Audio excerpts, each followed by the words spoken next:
Hi, Professor Jones. Good morning. Good morning. How you doing? You look good. I'm good. I'm gonna have to turn up my audio though. Okay. Hi, Professor IJ. Good morning as well. Here we go. Hello. Let me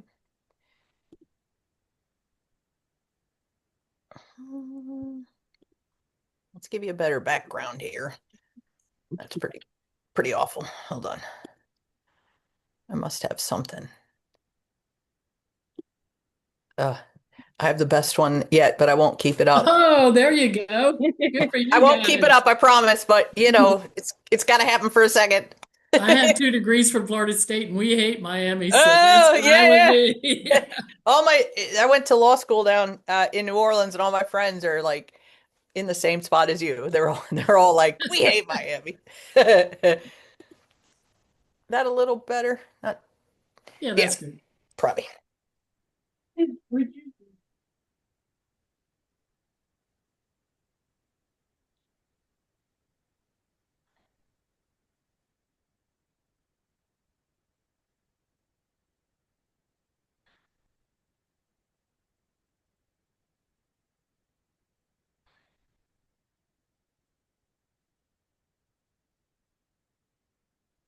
We'll just give some time and then start by 11 a.m. or 7 p.m. West African time. Thank you.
Do you say your first name Faye?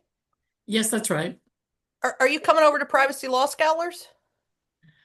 Um, I don't It's know okay about if that. not. I was just going to say I am actually on the Bloomington campus. I would love to host you for a lunch or whatever. If you're coming over, be sure to give me a heads up. Okay, I Yeah. was over a couple months ago for Asia Agumasel's PhD. I was on Ah, her committee, so I wish I'd known about you ah, then. I would have yeah, contacted you. yeah, But yeah, if I yeah. come over, I'll definitely let you know in advance. Wonderful, wonderful.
Hi, professors. Do you want me to give like 2 minutes or should we just start off?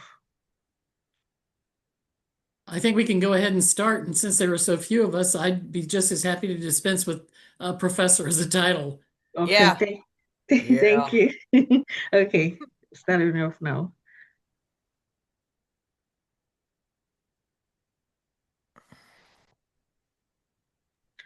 All right, hi everyone. Good morning, good evening, wherever you are. Thank you so much for being on the call. I'm personally excited because I have two of my favorite professors on the call, and we're going to be talking about something very interesting. So, thank you everyone for joining today's conversation on protecting yourself and your business from online fraud. So my name is Faith Onichuku, and I'll be your host for today's webinar. And this webinar is organized by PIGA Global and the Virtual Lawyer Hub.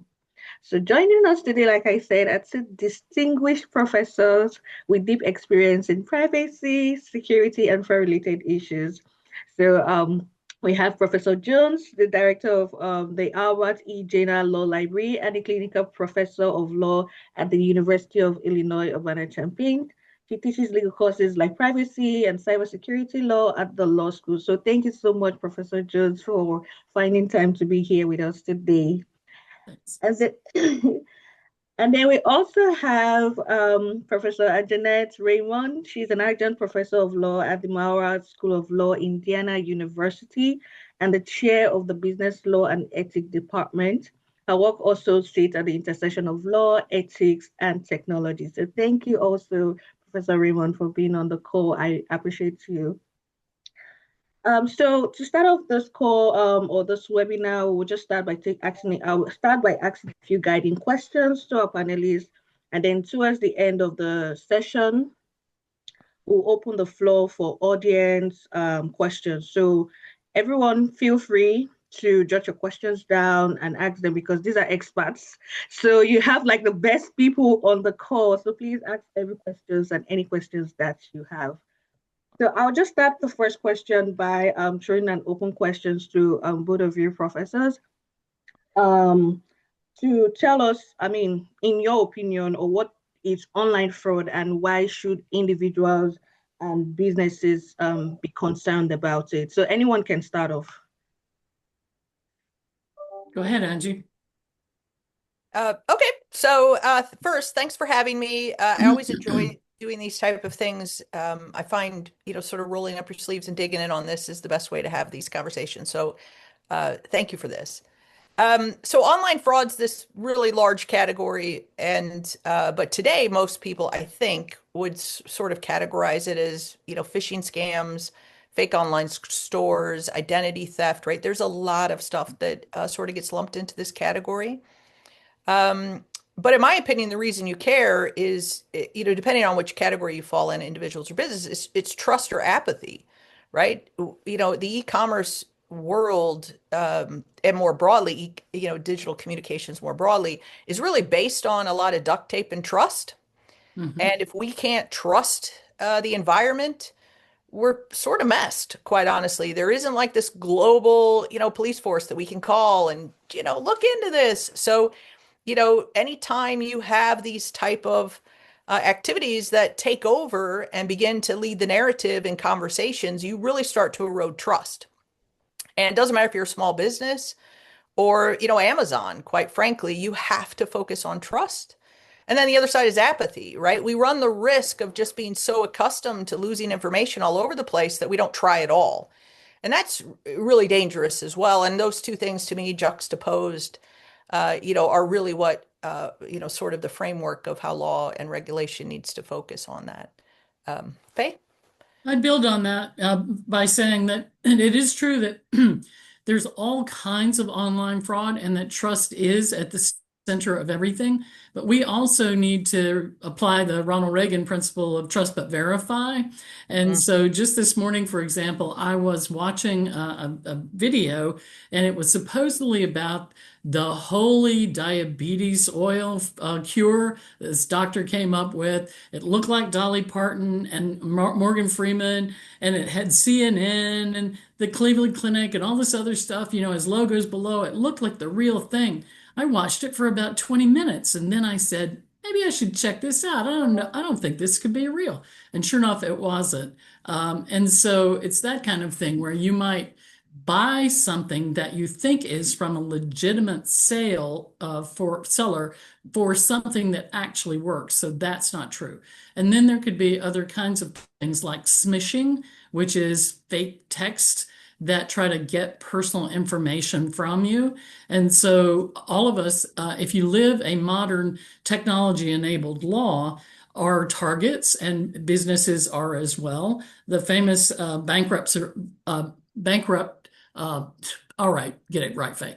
Bank robber Willie Sutton said he robbed banks because that's where the money is. And so we're like the banks in this respect, where we're objects, and businesses are as well, being defrauded and being lured into doing something we know we shouldn't do, probably, or sometimes we just are fooled. And so that's why I think there's so much online fraud today and why both individuals and businesses should be concerned. Okay. Thank you so much, Professor. I think that's a very good explanation. I mean, for someone who would be on the call and maybe for some weird reason does not know what online fraud is, I think that drives home the point and why we should all be concerned about it. So flowing from that question, I'm going to go to the next one. So we hear, just like Professor Jones just said about this morning, we hear about online scams and even fraud every day, like daily. And so, in your opinion, why? I mean, I know you touched on it at some point, but why is it constantly on the rise? And what are the key factors that usually drives this rise in online scams? Mm. Mm. I think every time we have new technology, there's a new way that groups will try to find to exploit it. So, for example, right now there are deep fakes that are both malicious and that are also designed to get people to pay ransoms to take them down. And then there's the smishing I mentioned about fake texts. Every time there's an opportunity, there is a will to commit online crimes and scams. And they're also can be done by individuals or by organized crimes. There are organized crime groups in a lot of third world countries where it's a business model to conduct this. And they don't have to be very successful to actually make money off of it. If you can spam the whole world or smish the whole world, it only takes a couple of people to respond, or a small percentage of people to respond to make it worth your while. Yeah, I'll piggyback off that. As Professor Jones said, why rob banks? It's where the money is. We've made the efficiency of our life being completely digitally connected for the most part. I mean, you even have to go in and opt out of receiving, to get paper bills. So, the fact that we're just so online it sort of flows from that example of that quote, is where the money is. And it's becoming just so easy, quite honestly. Um, and the sophistication of this is, almost shocking, but I don't think it's truly surprising for those of us who, have been digging in this for a while, because now we have research that, people are understanding that, small numbers pay off big, and people behave in particular ways that are now pretty well researched. So we could exploit that really well and have some pretty good numbers in terms of returns. I pulled a number because I was intrigued. 16 billion. Hmm, That's just that's a shocking to me. I mean, what am I thinking? I mean, maybe we all should change professions. I mean, that's an amazing amount of loss associated with something. It's where the money is. And, so with very low actual cost and effort in today's world, unfortunately, and our whole lives are connected there. So, I think it's a later question though, but I do think it's also important to recognize there's a cascading effect of this. Oftentimes, if you get information A, it can, open doors in so many other places too. So it's also key bits of information are almost a gold mine just having two or three data points. So, yeah. Thank you. I mean, I think one thing that I pulled off is like the opportunity. People, when it's just opportunity, when they have the opportunity to, I mean, scam somebody, why not go for it? I mean, it's money. And it made me just like wonder, would this thing be like a result of greed? Or because opportunity, some people can have the opportunity and maybe just refrain from doing that. Mhm. And then because of greed, people can, I mean, it's just a matter of what is your priority. So I think that was a key one for me, the opportunity to actually do that. Okay, so in line with this question, I'm just going to flow to the next one. Okay, I know we touched at on it at some point, but let's just like go through it like in specific or in details. What are the most common types of online fraud that currently affect business owners? Because we have some people on this call are business owners, and then of course us as individuals. What are the most current common types that you can tell us affect our business? I mean, we should watch out for when doing business, because some of us we post online on WhatsApp, on I mean social media. What are those common types that we should be looking out for as an individual and as a business? Mhm. For businesses, I'd say the first is intellectual property theft. Losing your trade secret, for example, by believing you're talking to a client or a customer and revealing things you shouldn't do, like the Samsung people discovered using OpenAI, not OpenAI as a company, but free available AI revealed a trade secret, and they didn't, even understand that they were doing that. Uh, any sort of thing that diminishes your business, that causes customers to lose trust in you, having being hacked and having to provide notice is often a problem in this regard. And then with individuals, of course, losing those data points that Professor Raymond was talking about, and then having those data points used to create identity theft. It can be very, very hard to recover from identity theft, particularly if you've lost your social security number, for example. Mhm. Yeah, I'll piggyback off that. I'm happy to share. So I'm always intrigued when I get these type of questions. Go like, oh, I haven't really, what's the most common? This is such a broad category. You sort of this one, I'm like, that's interesting. So Forbes came out with something recently, and I'm happy to share the link.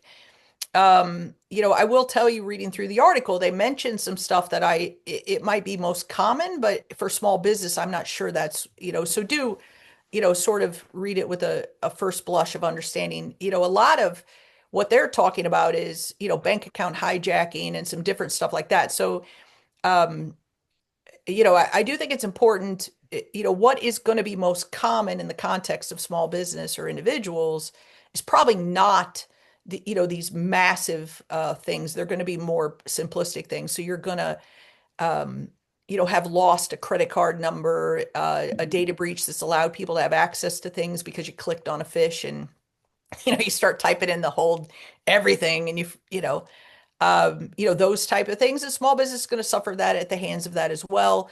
Even simple stuff like card readers that, are false at gas stations when you don't even look and you stick your card in. And, so those are the sort of the low level. They're incredibly common because they're incredibly simple and they're really easy to fool people. We get in the habit of just not paying close enough attention.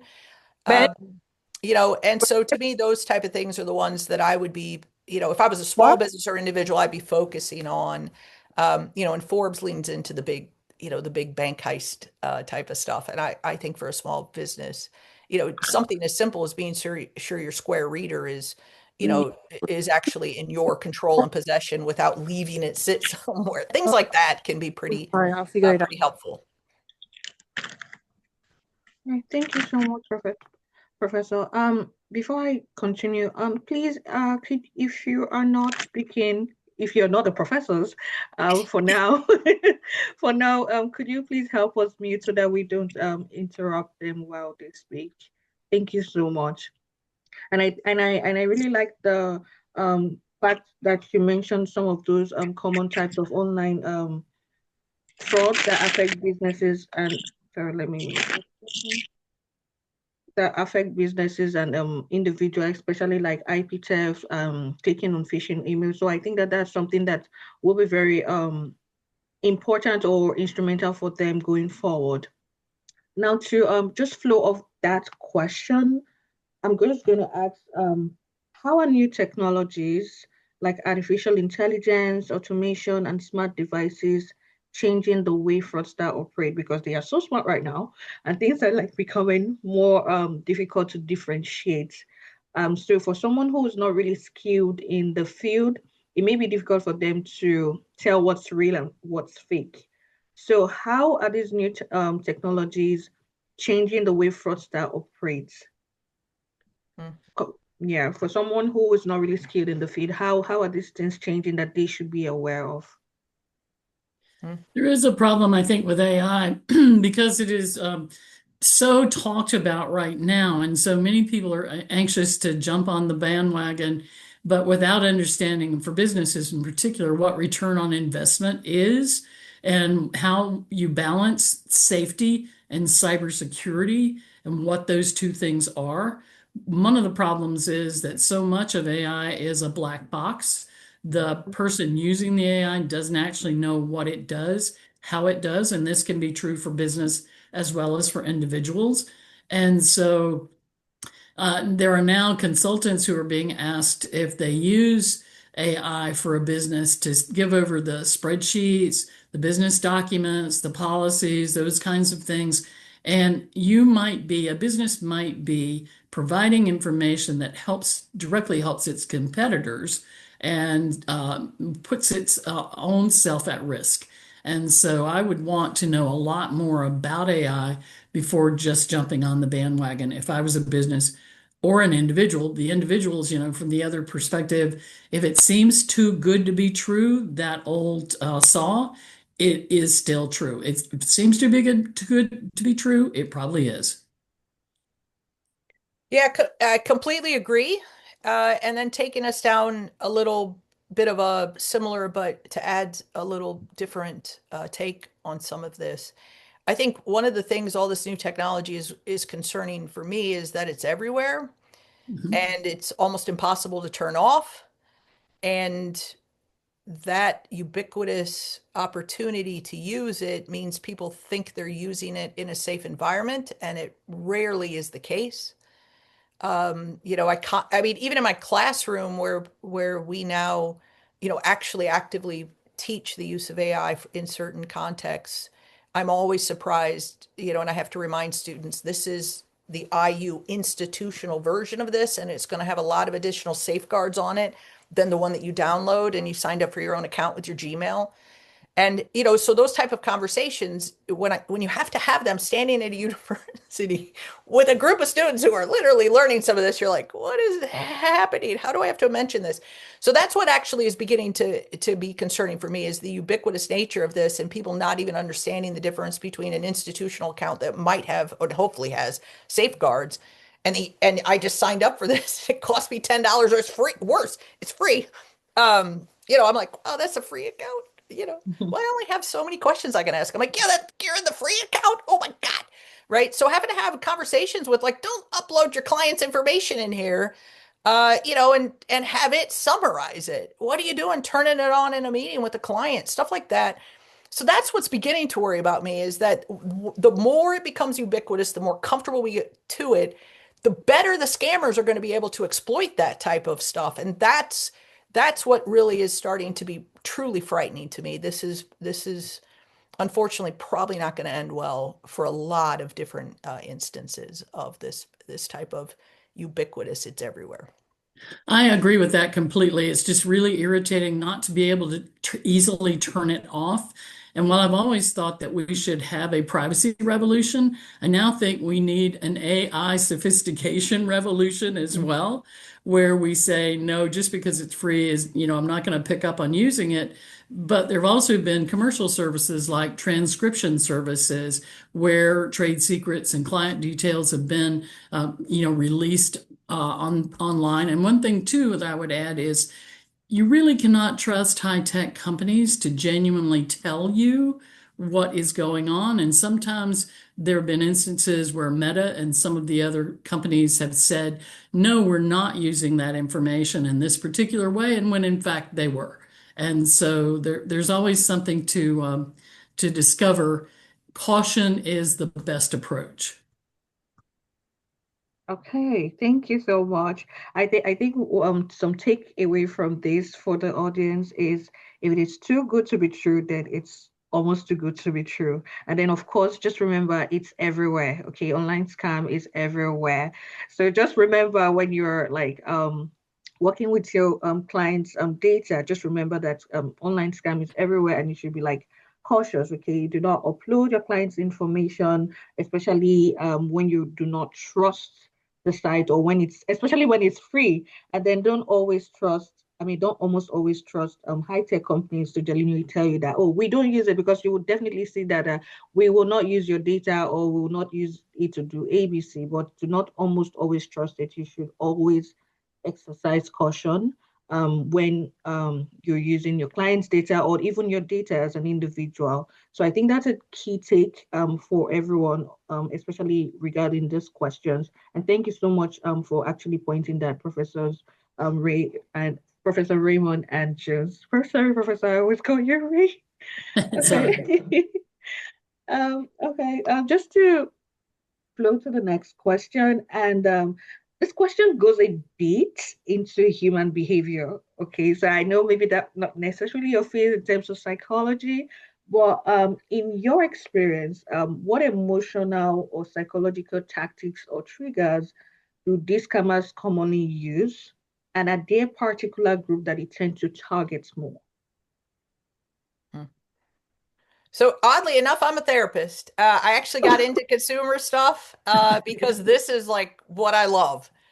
And so when the technology revolution, wherever we want to count that, happened, I was like, wow, we're doomed. Because the truth is this, I mean, I'm at a business school, so the marketing people will tell you they know they're good at this. And to be Mhm. able to deploy this at scale for low cost is like a business person's dream. I don't even have to do, a SWOT window to tell you how easy this one was. So, with that said, I'm not sure it's a targeted group. I think that's a little too broad. I think you need to think about the particular exploit that's being used, and then they Mhm. identify the targeted group. But I will tell you, look, there's a reason that, name brand cereal is at the height that it is in the, aisles at the grocery store. It's not an accident. Everything is thought about. Every aspect of human behavior has, quite honestly, been cataloged and researched. It is unbelievable. They know you better than you do oftentimes, and there is no restriction on basically exploiting it, at least in the United States.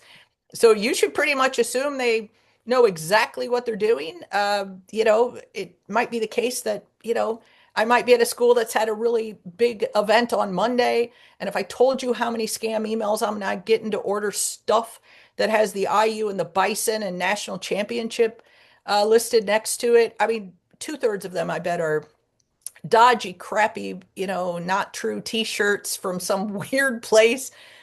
So, it's really not hard to understand that if you can identify the emotional trigger, it's pretty easy to get people to click and order and give all kinds of information. And it's putting together the fields of marketing, psychology, and technology. And there's nobody surprised that it's happened. It's just sort of sad how ubiquitous it is. I think that's right. And we've also always thought that a lot of our private information was, secret, that the information we give to the government, for example, is not being used, but it's just been revealed that Doge had access to some individual, at least some individuals' social security numbers. And with marketing, as Professor Raymond said, they do have such a detailed profile of you. And then also, most of us have given away privacy for the sake of convenience. And so if you look for something online in one of the browsers, then you get more ads for something like that. So if you look for boots, you get more ads for boots. And so if you're not paying attention, I think particularly if you're distracted or tired or not questioning, not skeptical, then you're likely to be a person who falls for these things. And as we both said earlier, it's just such an easy business model that if they just send it out to mass people, then some people are going to fall for it, and it's worthwhile for them to do that. Hi, thank you so much. So pay attention. Okay, I think that's the key word here. Pay attention. Everything is thought about. Okay, everything is already thought about. So you should be very cautious when using online services or whatever the case may be, because everything's already thought about, and they understand you even more than you understand yourself based on the data they have. So that's something that everyone should actually put in mind going forward. Just a click of that. We'll go to the next question. There's a belief that scams only affect careless people. Like this one is not just a smart person, right? When people hear that somebody has been duped or whatever the case may be, like, yeah, you are not smart enough. But do educated and intelligent people, or people who think they're so intelligent, do they also fall victim to online fraud? And if yes, why is that? Mhm. Well, certainly, educated and intelligent people fall victim to online fraud. It's just so ubiquitous, as Professor Raymond said, and it's also increasingly sophisticated. It looks like the real thing quite often, and then there's just the sheer amount of it.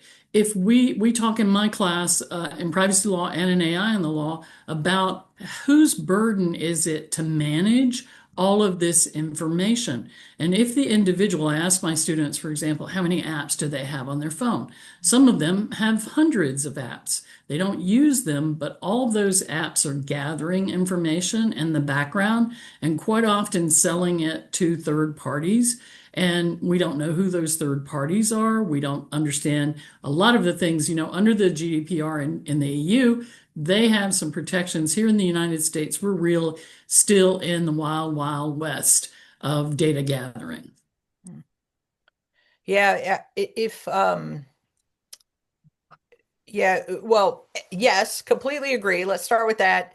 Educated and intelligent people fall for this because you've already classified, two groups of people that give me the ability to target that specific group, right? So the more data points I have, the better I can be at targeting you and working to get around your natural inhibitions that drive, your professional safety and reach into the emotional reactions that we enjoy. Right. So, I'll be intrigued to find out. I mean, in the next 6 months or so, I'm sure someone at IU will be keeping an eye on our threat. I know we keep an eye on our threat analysis and all these spam emails that I'm getting to buy a IU t-shirt right now and stuff like that. I'll be intrigued what number of people have clicked on things of it. If you don't think we don't know, we know. If you're wondering, we really do. Mhm. And I don't. It's intriguing. It won't be surprising though, and the numbers will be really high of people that were at least willing to click a link. And then, and just so you know, we can also then tell if you actually engaged with the link and provided information. So, I don't think it's actually surprising at all because once I know you're educated and intelligent, I know you have identified two really, really good groups that I can draw all kinds of inferences from right away. And that's what I exploit.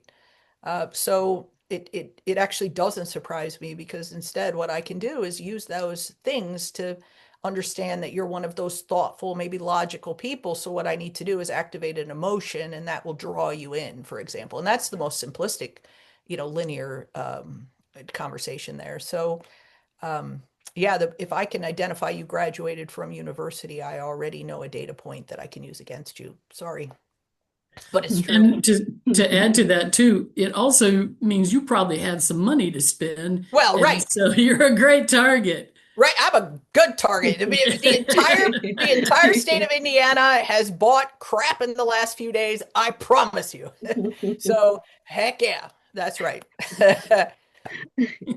Okay, so basically, no one is beyond being scammed. So it's not just like because someone is uneducated or someone is not intelligent, okay? Everyone or anyone can actually fall victim to scam and fraudulent activities. So it's just based on your data or based on who you are. In fact, the more sophisticated you are, the more sophisticated they make the whole thing look, and then it's just easier to, activate an emotion and just make you fall for it. So just beware. It's not just for moms and dads or people who are old or just young children. Anyone can actually be a victim to online scam or fraudulent activities. Um, my next question, I just want your professional opinion on this. I mean, you can agree or disagree, whatever the case may be.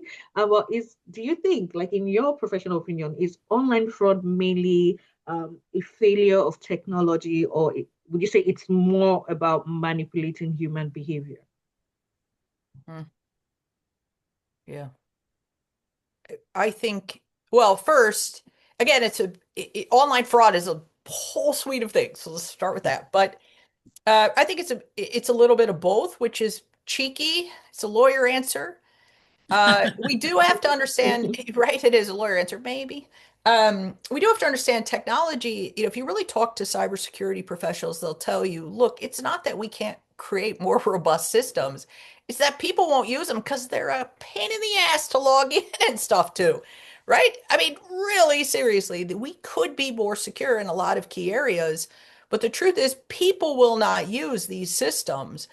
This is why you have password lockers now. This is, because even to create robust passwords that are not duplicated in various sites is a massive pain. People aren't very good at remembering them, so we can blame the technology some, but let's be careful. It's something that is realistic.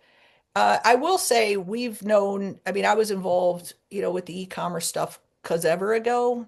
And I will tell you a long time ago, this debate came up. And when we were designing some of the first conversations in this area, I think it's important to recognize that one of the things that is highlighted in this particular, question is who should bear the risk? Who is best in a position to safeguard from risk? And anytime you talk about individuals, I start, sort of twitching a bit because the reality is we cannot and should not be expecting individuals to protect themselves. And that narrative right now is almost dangerous, in my opinion. So, because we just can't. And so a long time ago, we put in place law that says, hey, look, credit card companies, if you want people to start using this online, you're going to have to put some protections in place, but you're going to bear the risk and the results of the consequences of this information getting out. And we put in place a whole system that really supported that. But what that did was encourage individuals, quite possibly, not to care very much because we'll just send you a new credit card and wipe away that. And so this is an intriguing question that could probably be, a 3-hour seminar, so I don't want to do it. But I do want to say this is a fundamental academic question and a policy question that I love to engage with, so I'm going to stop at that point. I'll agree with that too, because I think, for example, I like to buy online clothes, and you can't tell what quality they're going to be when they come. And then the question is when they're not what you wanted, and you ordered them from overseas, for example. And then what do you do with them? Do you just simply donate them because that's convenient? You don't try to send them back. You don't complain to the Attorney General about consumer fraud. You just say, okay, I learned I'm not going to, I'm not going to buy from that company. And I think that's how many people proceed. So there's failure to really pursue what abilities are to let the law know that something needs to be done. Then there's also the time management that I mentioned earlier and that Professor Raymond mentioned.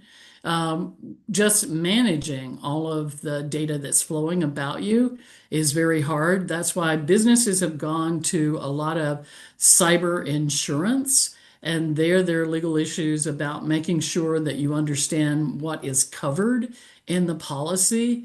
And lawyers in this regard are almost like first responders instead of, traditional lawyers. Lawyers are also writing privacy policies, trying to sort of pre-game what's happening with all the data flows.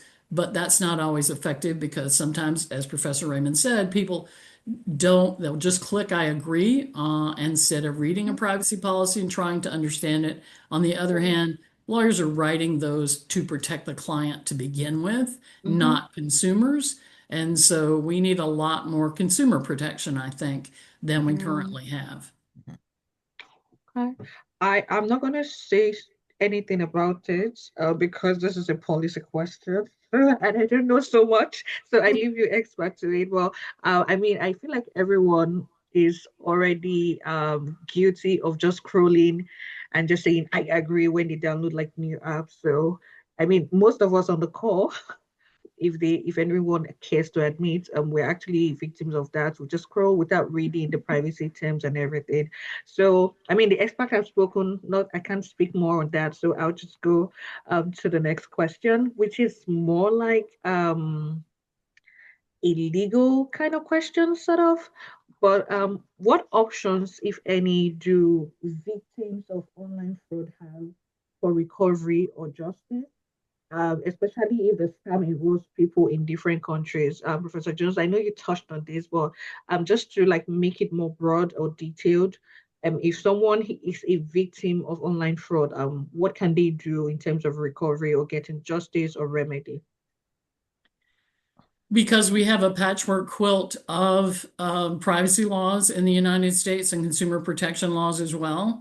We would have to look to the individual jurisdiction where you are located and see what coverage you have. States are increasingly trying to move in that general direction. Some states are better than others. Of course, California is the leader in the United States for privacy law, but there's still plenty of places where scams just are not, there's not an adequate measure. For one thing, we quite often cannot reach the groups and the individuals who are committing the fraud. There have been instances where hackers have been invited to speak at a conference in Las Vegas and actually came, or where they took vacation in a country that the United States has an agreement with for arresting them, but those are very rare. And so I think the chances of victims of online fraud having a recovery for justice are pretty small. totally agree. 100%, which is, so I'm going to cheekily do what students do and change the question a little bit to say you got to protect yourself before the fraud happens, right? And it's always the worst situation to be talking to someone as they're describing things and going and thinking in your head, what the hell were you thinking? So, there are so many different things that can help you before this becomes a snowball where you've lost. So, use a VPN, for example, at times can assist. You can freeze your credit. It's a really simple thing, so no one can open some kind of credit line in your name without having to get an approval. You can use complex passwords and a password locker, quite honestly, multi-factor authentication. Mhm. But even as simple stuff as actually look at your credit card statement. I mean, dear me, type of things. You can do, put fraud alerts and things like that. There are credit monitoring services that I recommend as well. So there are things you can do so that if fraud occurs, maybe you're at least able to contain it or not have it be a snowball. So you get that announcement from your credit card that, wait, what just happened? $2,000, I'm not in California right now, right? So set up your travel alerts. All these different things are within our power. And it does worry me when individuals aren't using the tools that they actually have that are actually pretty simple to sign up for. But yeah, you're pretty much sorry, but yeah, good luck. If this happens, it's unbelievably difficult. I will also tell you though, if you sign up for a couple of these reporting agencies that keep an eye on stuff, they do have you pay as part of that for them to assist you if this happens. So not the world's worst idea to have this if for nothing else, they have a team of people that can help you with identity theft and things like that that will step in. And don't let the smallest things like that slip by, too. One time I was in Seattle for the weekend and I saw an $18 breakfast in Burlingame, California. And I said, well, that can't be right. So I called the credit card company and they said, well, okay, you weren't here then. How about this $7,000 at an antique store in Arizona? I said, I haven't been to Arizona in 2 years. Credit cards do have great coverage, but not other kinds of online fraud that try to catch even the small things that you know are not right. Mhm. Um, I know this is not in the questions, but just to ask, like, can they take these people to court? Do you think there's any remedy for them in like the court of law or like any other type of remedy? Depending on the size of the loss and where the scam originated and whether or not the state that you're in could claim jurisdiction or whether Okay. there's any statute that applies at all. We Mhm. have about 50 federal statutes that are sectoral. Banking is probably the easiest one where you're likely to get some assistance, but it really depends on a lot of factors, and that is a lawyer answer. Okay. Yeah, agreed. Yeah. Okay. Um, that being said, let's just talk about like preventive measures.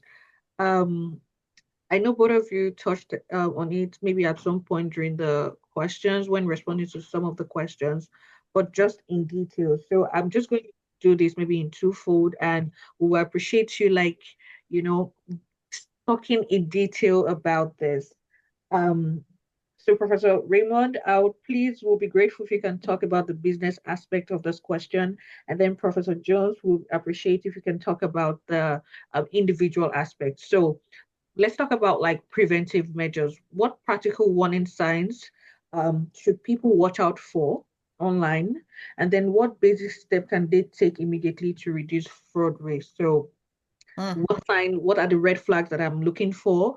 I know you already told this, but we would appreciate like in details because that's why most people are on the call today to learn from your wealth of experience. So what are the red flags I should be looking out for? And then what preventive measures? I know Professor Raymond, you talk about VPN and freezing our credit, but I mean, if you can expatiate more on that so we can learn and then, take this holistically. Mhm. Um, y- yeah, so as an individual, you have tons of things, luckily, that you can do. I try not to advertise the ones I use. So I highly recommend do a Wired magazine, PC Mag.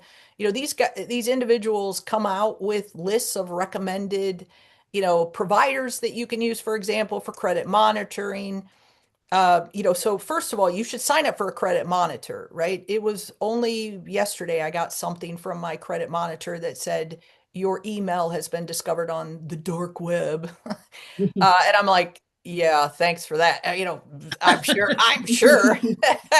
But nonetheless, they do look, right? And they keep an eye on it. And so the credit monitoring is just highly recommended first step.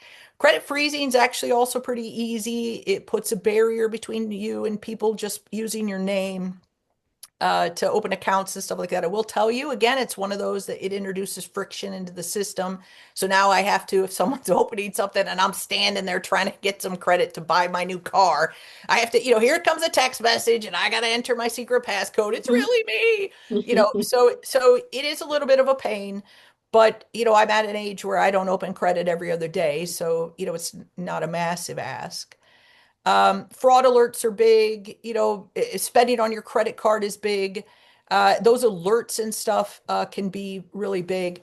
But shifting to the business as well, although I don't want to, don't want to take up too much time. Really the way as a small business to protect yourself is have in place policy and procedure for how your employees are going to behave. We've seen massive target data breaches, everything else, because people all share one password. It's written down somewhere because goodness knows the new lady's in today.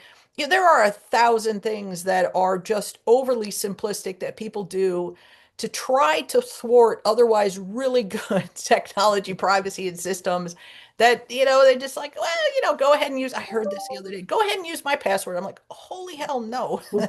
So, those type of things are, and then update your passwords in time. Be sure you have all the updates on whatever it is. If you're using, Square Reader or one of those entities, be sure that technology is up to date. That is my other favorite thing is people forget to log out and then leave it sitting somewhere. They don't even have password protection on their phone. So it's sitting there and they see it flash a couple times and any idiot can pick up your phone and start engaging with it. So actually the technology has some pretty good stuff on it that we just don't like. And so, that for a small business, you've got to be very attentive to that stuff, in my opinion.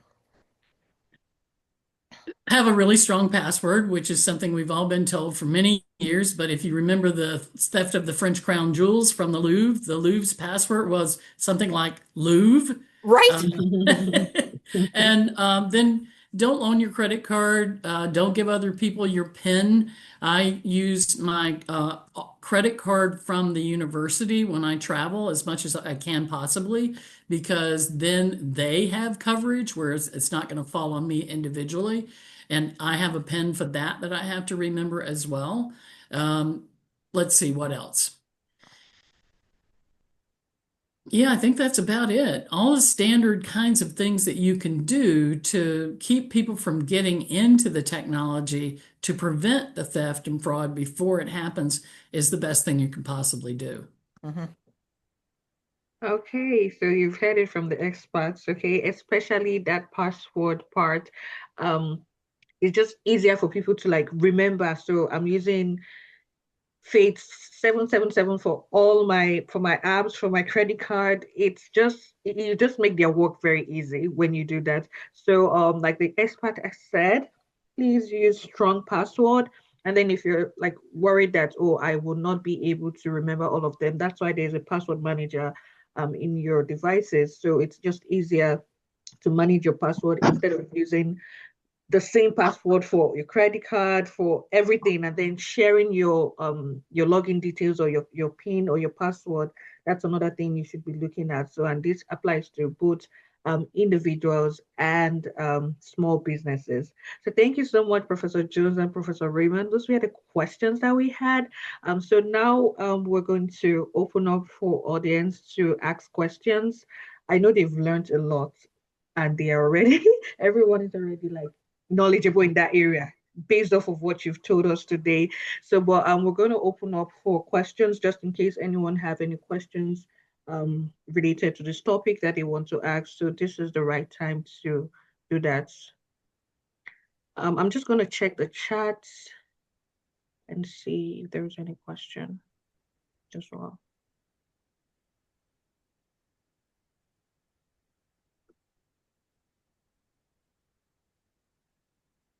Okay, so there is no chat in the question in the chat. I can do while we're waiting because I don't there's oh, hold on. Yeah, we can do that one if you're open to it. I was Okay. going to say one of the things people were asking, one of you asked that I realized we didn't answer was red flags for people, and I naturally go to money because that's where we, tend to reside. don't forget a lot, and it goes into this question if you want to do it as well, is, don't forget you can also set up notifications when you are, for example, mentioned places, right? So a lot of these different websites and social engage, will, Mhm. hey, look, if you're tagged, so I have my Facebook settings, for example, I'm of the age where, Facebook was cool. Um, but right, everybody left. But with that said, you can set it up so people cannot tag you. You get notifications and have to approve it, right? All of those different notifications are just so key to managing your information and your reputation, quite frankly, in a way that you're happy with. And so that's the red flags are when like someone is tagging me or someone is doing something and I'm like, who the living hell is that? And what are you doing? Right? So those notifications and stuff are really key because when you start getting the notifications, those are massive red flags that something is not going in the way that you probably want it to go. And that's going to be an increasing problem with AI, where people get, you know, credited with something that they didn't write or named somewhere where they were not. A law professor was accused of rape and was not at a conference where it apparently, supposedly occurred. So, watching out for your personal reputation, watching out for all the ads that are on social media. Facebook has just gotten so useless, essentially. And then I'm also going to say something that's going to be very unpopular with people who are younger than Professor Raymond and I. Don't use TikTok. It is a really, really bad thing to do. And if you start to look at about the apps that you have, the things that you use in social media, check to see, just to run a browser search on fraud, on TikTok, on Meta, on this, on that, and just see what kinds of things have occurred and start being a lot less social on social media, especially if you're a professional and your information is out there available. It may be used by potential employers and other people against you. And so that's definitely something you need to start protecting yourself not only from fraud, but start doing some reputation management as well. Agreed. Thank, thank you, professors. Andrea, can I be, do you want to speak? You have your hands raised.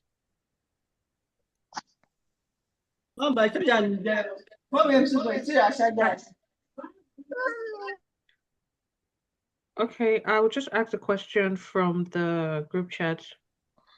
So she's asking, how does social media play a role in all of this? That's the first question. Should I take all the questions or let's take it one at a time?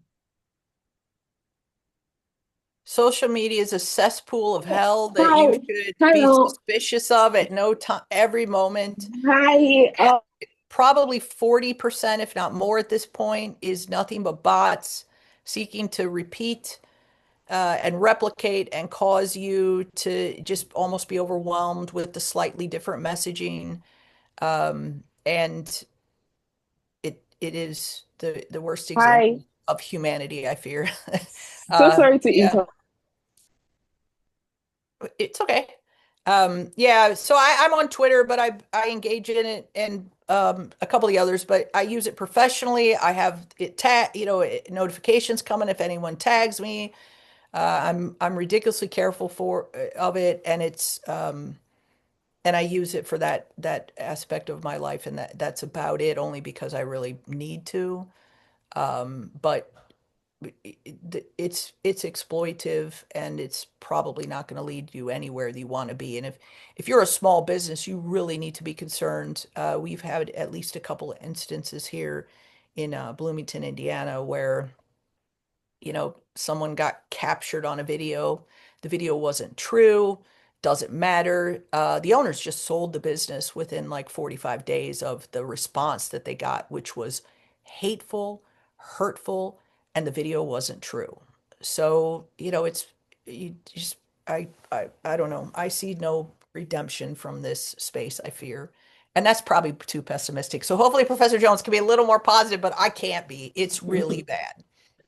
No, I really can't be either because I think there's a sort of symptom of a mass hysteria. There's some blood in the water. If something is alleged, all of a sudden people pile on, and then reputations can be damaged, and businesses can be, closed because of it. You have a popular restaurant, for example, and there's an allegation about it, and people stop going there. Restaurants are notoriously hard to keep afloat anyway, and just a momentary blip by the public of not going because they believe something bad about the business can destroy the business. And so that's what I mean by reputation management for businesses, but also for individuals as well. Who do you associate with? Limit your circle of friends as much as possible and see if your friends limit theirs. Because if you look at if you have 50 friends on Facebook or social media on Instagram, because Instagram and Facebook are linked, then how many friends do your friends have? With the number of third row friends of friends, you can have 1 million people who know and share your information, and it can be manipulated. So what you put up initially may not be what comes back to you, but you do have to monitor it, as Professor Raymond said. Thank you so much. The next question from Andrea Ido is, do you think that AI as a technology will evolve into creating more online risk or helping us manage our security? I know we touched on AI a bit, but just to highlight. Um, I think we're at a weird spot in the use of AI, and so it's Yeah. I don't know which way we'll tip, to be honest with you. So I'm a little hesitant to do this because you're recording. And it never fails, 3 years from now, I'm like, Professor Raymond said this. I'm like, okay, change my mind. But I will say, AI has potential in ways that, we aren't really engaging with, especially in sort of broad conversations. And so I do think we'll see good uses of AI.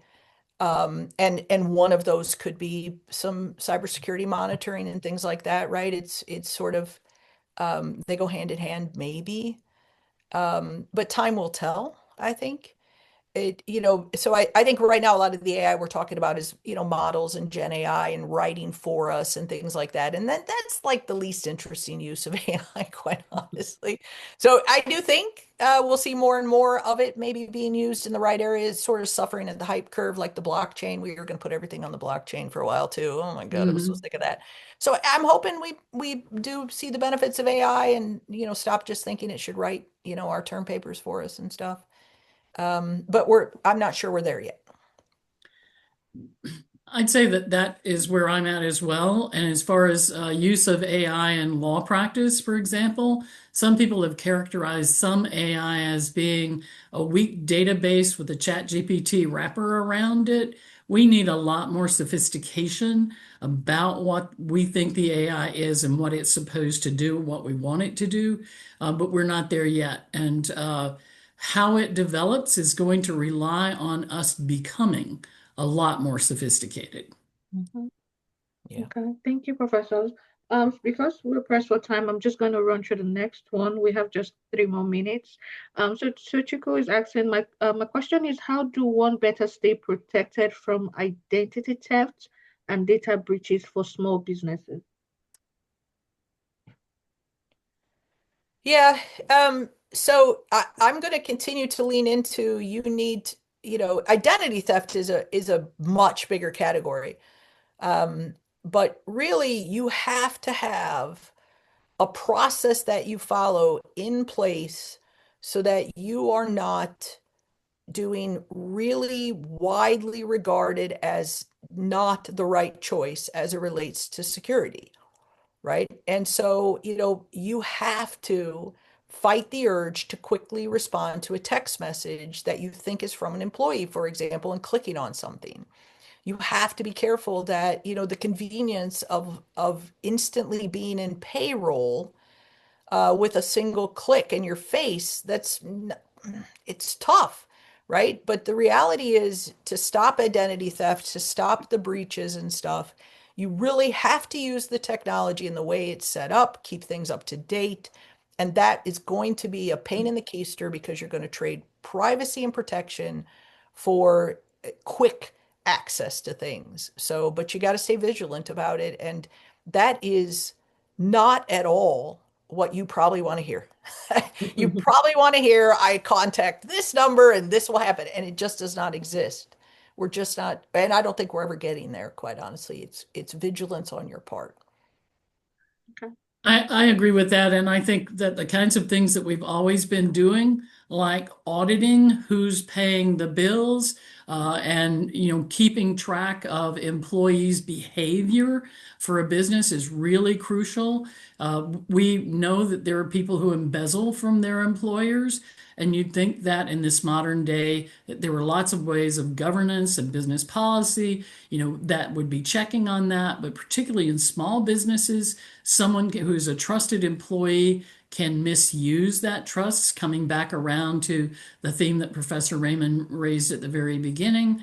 So we've really got to keep auditing and doing all the kinds of things in governance that we need to do. Okay. So let's go to the next question. Okay, so this person said, I really need more insight on how victims can get justice, especially from different countries. Does anyone want to touch on that? That is going to be very hard to do if we have no treaties to extradite people from those countries. And also, the other thing that one should do is when you get an alert that your social security number has been revealed, have the checking that Professor Raymond mentioned. If your social security number and personal details are available on the dark web, it can cost as little as 30 cents to buy that information. And so, considering more than just credit monitoring, but also if you're a small business or a business, having some cyber insurance is going to be very important. And then, if you're a large enough business, you have IT people and investigators who work for you who are on top of the fraud that might occur to try to prevent.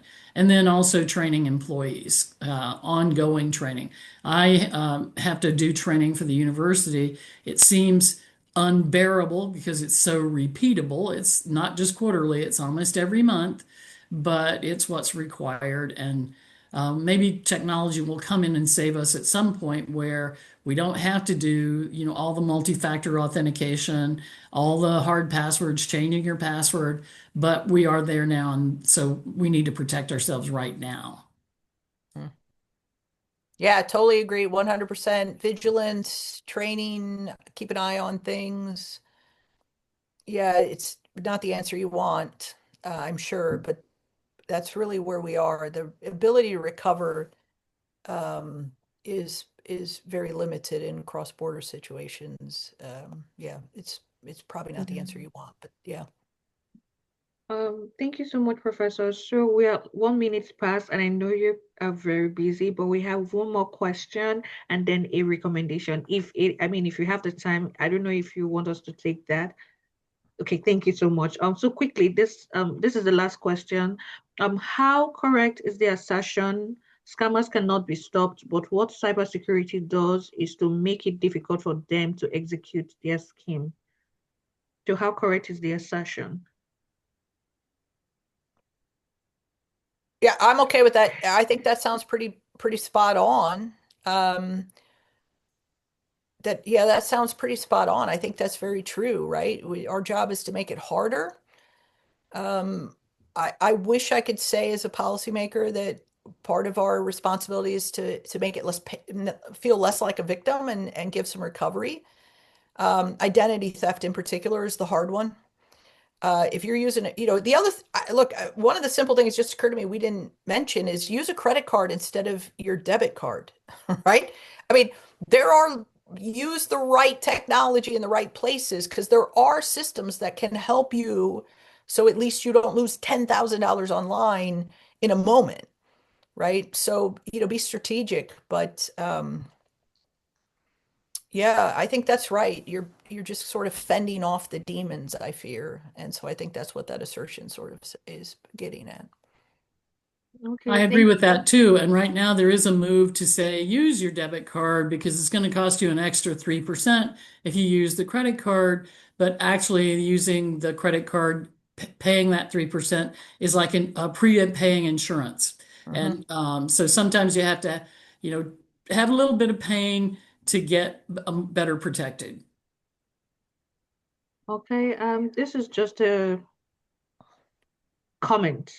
Say thank you so much, Professors Raymond, and Faye, for this insightful session. I've learned a lot from this session. While I don't have any question yet, I just wanted to add that one practical way to prevent fraud is to periodically review our devices to check where our accounts are signed in. That's actually very true. And I mean, you have a lot of accolades in the comments. So thank you so much, Professors Raymond and Jules. Thanks. I'm sure everyone really benefited from your wealth of experience and knowledge. Thank you so much for finding the time to be with us on this call and sharing your knowledge. We really appreciate you. I don't know if you are okay. Would you be okay sharing like your email if just in case anyone wants to contact you? Huh? I mean, of course, if you're Sure. not comfortable, sure. But just for Yeah, anyone who wants to contact you, could you please give them your email address? that's fine with me. Um, I put mine in the comments, and you're welcome to share it with anyone that asks as well. okay. Professor Jones, would Yes, I'm you? doing that right Okay. now. Oops, gotta get the typing right though.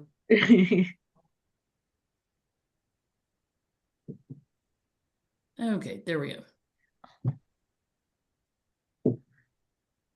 All right, there we are. Yeah. Okay. So just feel free to reach out to both Professors Raymond and Professor Jones. They are actually very, very, very kind people, and they are professors that are close to my heart. And they are good and they are experts in the field. So trust if you have any questions, concerns, you can reach out to them. Thank you so much once again, professors, and thank you everyone for being on the call. We really appreciate your time. We'll give you back your time and have a wonderful weekend. Try not to get snowed in. It's going to be really cold here in Yeah. Illinois. It was Here fun. too. Take care. All right. Bye, everyone.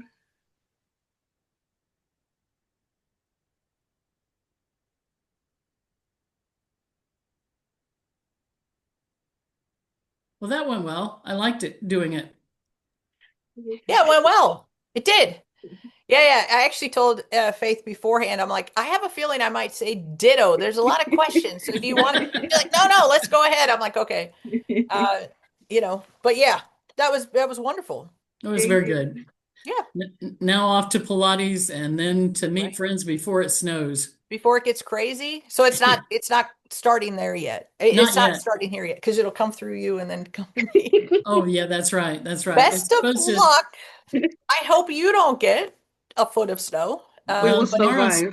tomorrow's going to be terrible, I guess, but yeah. we're supposed to start snowing hard here about 3 o'clock. Oh, well, get the heck out of there. We got a little bit later than you, but I hope you get through it and it's not too awful. And Faith, thank you for putting this together. This was really fun. It was great. Those It were was great great. questions Yeah. too. Good Well question. done. Thank Yeah. you. Thank you, Well done. professors. Faith, Have you're a going to good one. post this up on LinkedIn, right? So Ye- I can post it as well. Repost. Okay. Okay, professors. Yeah. Thank you. All right. Okay. All Take right. care. Have a good Bye one. bye. Stay safe.